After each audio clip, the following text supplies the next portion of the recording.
Basil Hawkins adalah bajak laut terkenal dari North Blue yang dikenal sebagai pesulap dan kapten bajak laut Hawkins. Dia adalah salah satu dari 12 perompak yang disebut sebagai generasi terburuk.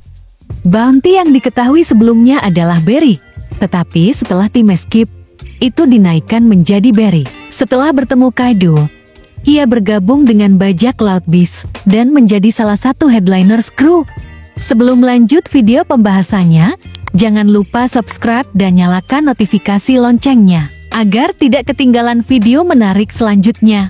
Hawkins adalah pria jangkung, dengan simbol segitiga hitam di alisnya, mata merah, dan rambut keemasan yang mencapai pinggulnya. Dia juga memiliki tato salib hitam di pangkal tenggorokannya yang ada di depan lehernya. Pakaiannya meliputi mantel putih murni dengan garis leher dan lengan yang kusut. Dia juga mengenakan celana panjang ungu yang diselipkan di dalam sepatu bot hitam dengan tali putih di atasnya dan ornamen gelap yang terbuat dari bulu mengelilingi bagian bawah tubuhnya dengan warna yang lebih terang di tengahnya. Dia juga memiliki ikat pinggang merah muda yang diikatkan di pinggangnya dengan sepotong perhiasan tergantung di sana. Hawkins juga mengenakan sarung tangan gelap yang mirip dengan yang dikenakan oleh Blueno dari CP9, dan gelang seperti baju besi dapat dilihat pada lengan kirinya di sekitar bisep kirinya, yang juga memanjang untuk menutupi bahu kirinya.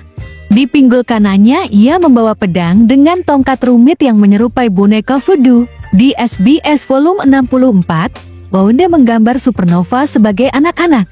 Hawkins ditampilkan dengan rambut yang jauh lebih pendek dan mengenakan mantel yang sama dengan yang dia pakai sekarang tetapi dalam warna pink. Dia mengenakan celana bergaris hijau terang. Dia juga ditampilkan dengan ekspresi tak bahasnya, mungkin mengambil bagian dalam pembacaan kartu Charo. Setelah jeda waktu, ia mengubah jubah putih menjadi pola kotak-kotak biru tua, hijau dan hitam, mengingatkan pada rok Skotlandia, selempang merah muda pada oranye, di mana menggantung ornamen yang sama. Juga, ia memakai ikat pinggang bulu hitam yang sama, tetapi sudah dengan ornamen biru bukannya merah, baju besi hitam dan ungu yang sama, tetapi pada saat yang sama berhenti memakai sarung tangan. Selain itu, rambut dan kulitnya menjadi lebih ringan. Selama RC Negeri Wano, ia mengenakan jubah hitam panjang, kemeja gelap dengan kerah mengacak-acak cukup rendah untuk menunjukkan tato, sarung tangan coklat di tangan kirinya, celana panjang ungu dengan kotak-kotak pola, dan kravat berwarna krem diikat oleh liontin berbentuk salib gelap. Dia juga mempertahankan gelang hitam dan ungu seperti armor yang sama. Hawkins menggambarkan dirinya dengan cara yang mulia dan penuh teka-teki. Secara khusus, ia memiliki gagasan tentang meramalkan nasib segala sesuatu yang dilihatnya. Dia mencatat potensi kematian dan nasib dalam berbagai hal mulai dari pakaian seseorang hingga bajak laut lainnya. Dia hampir selalu tetap benar-benar tenang terlepas dari situasinya, tidak menunjukkan respons emosional setelah Roronoa Zoro hampir menyerang bangsawan dunia, atau setelah mengetahui berita eksekusi Portgas DS yang akan datang. Peristiwa yang membuat banyak anggota krunya dan kapten lainnya panik. Ketika didekati oleh Kizaru, ia dengan tenang menggunakan kartunya untuk menghitung semua kemungkinan pertempuran, dan setelah meramalkan bahwa ia tidak akan mati, tetap tenang bahkan ketika kemudian diserang.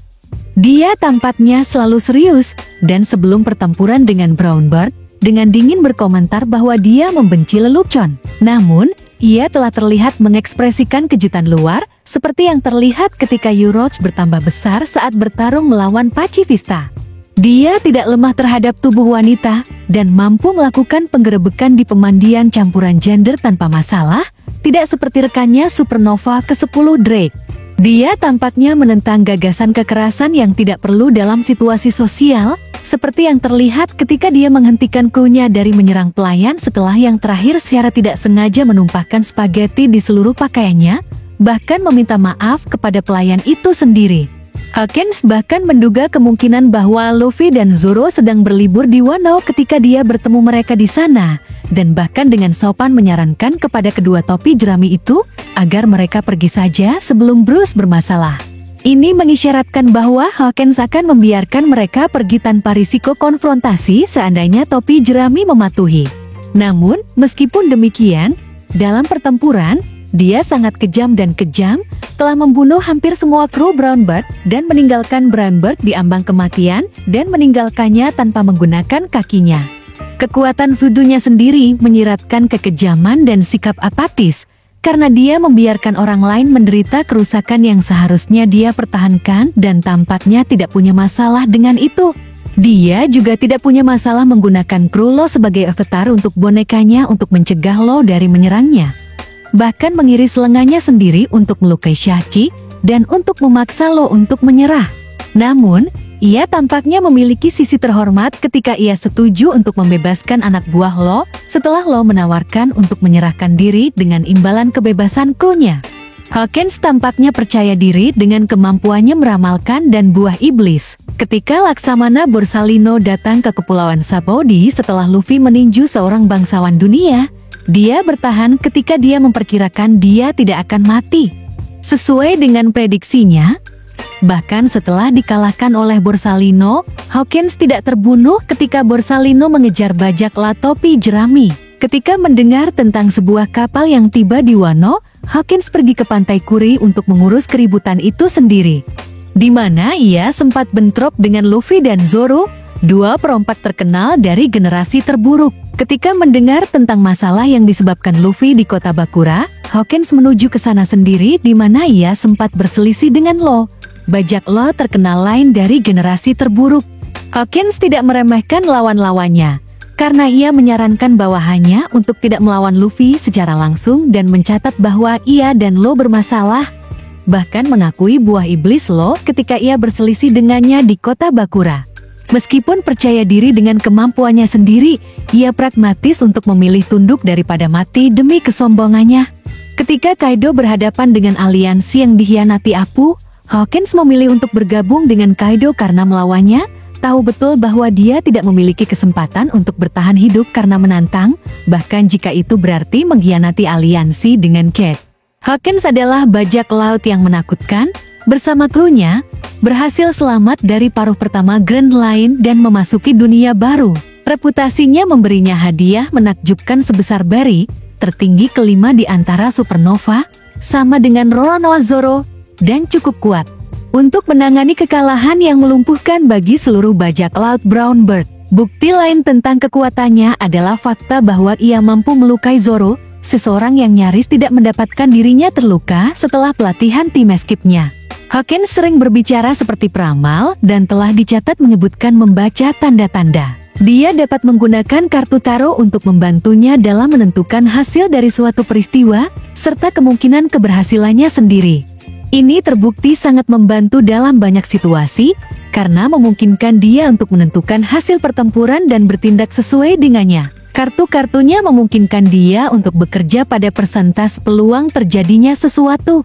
Prediksinya tampaknya cukup akurat, karena ia dapat memperkirakan bahwa ia dan krunya serta supernova lainnya tidak akan binasa di tangan Kizaru. Dia juga meramalkan bahwa Luffy memiliki kesempatan untuk selamat dari cedera yang dideritanya dalam perang. Dia salah tentang prediksi tentang nasib Brownbird, karena Hawkins mengatakan dia melihat bayangan kematian di wajah Brownbird. Namun Brownbird selamat. Mungkin saja Hawkins hanya mencoba menakuti Brownbird.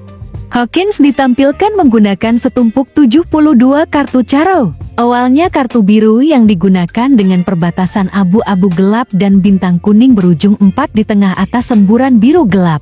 Setelah tim Escape, kartunya berwarna merah dengan batas kuning dan bintang merah gelap di atas ledakan hitam.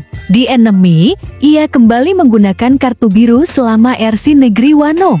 Saat menggunakan kartunya, dia awalnya terlihat menempelkannya pada jerami yang mampu menampung kartu di setiap tangkai. Setelah tim Escape, ia entah bagaimana mampu membuat kartunya melayang di udara ketika ia membacanya.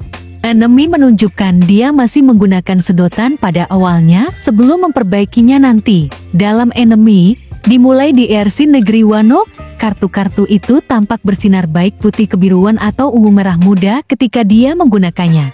Hawkins juga menggunakan kartunya dalam pertempuran dengan menggambar mereka dan nafik apapun yang mereka miliki pada mereka. Namun, melakukan itu adalah pedang bermata dua, dengan hasil yang cenderung merugikan dirinya dan pasukannya sebagai hal yang bermanfaat bagi mereka.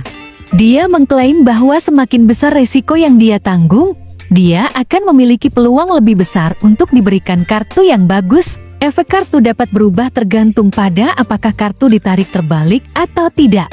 Hawkins memakan wara-wara nomor Mi, buah iblis jenis paramecia yang memungkinkannya membuat dan memanipulasi sedotan. Dia dapat menutupi dirinya dalam jerami dan membuat avatar jerami seperti orang-orangan sawah untuk membantu pelanggarannya, dan kreasi ini juga mendapatkan senjata berbasis paku. Dengan menggunakan sedotan untuk membuat boneka voodoo jerami, ia dapat mengarahkan kembali setiap kasus kerusakan fisik yang ditimpakan kepadanya kepada orang lain, meninggalkannya tanpa cedera, tetapi memaksa korbannya untuk mengambil kerusakan sebesar apa yang seharusnya ia miliki. Dia mampu secara berturut-turut menahan tendangan dan ledakan laser dari Kizaru, yang sebelumnya telah menjatuhkannya melalui sebuah bangunan. Setelah kerusakan tubuh diambil, boneka voodoo yang mewakili orang-orang yang mengambil kerusakan dikeluarkan dari tubuhnya, menunjukkan efek serangan itu. Namun, serangan terhadap kreasi jerami Hawkins juga akan membahayakan dirinya. Hawkins memiliki keterampilan hebat dalam ilmu pedang yang dilengkapi dengan kekuatan buah iblisnya. Dia memegang pedang yang dibuat dari sedotan yang dihasilkan oleh kekuatannya, memungkinkan dia untuk membentuk pisau bermata tunggal seperti cambuk yang fleksibel. Dia menggunakannya untuk menusuk kuda yang dilemparkan ke arahnya, menghentikan makhluk itu dari menabraknya. Hawkins juga dapat menggunakan gagang sebagai media untuk menghasilkan boneka kartu manusia jeraminya dan untuk membimbing gerakan boneka. Itulah Hawkins dapat memprediksi dengan tepat yang ada pada serial anime One Piece. Jika video ini bermanfaat, jangan lupa subscribe dan nyalakan notifikasi lonceng biar tidak ketinggalan video selanjutnya.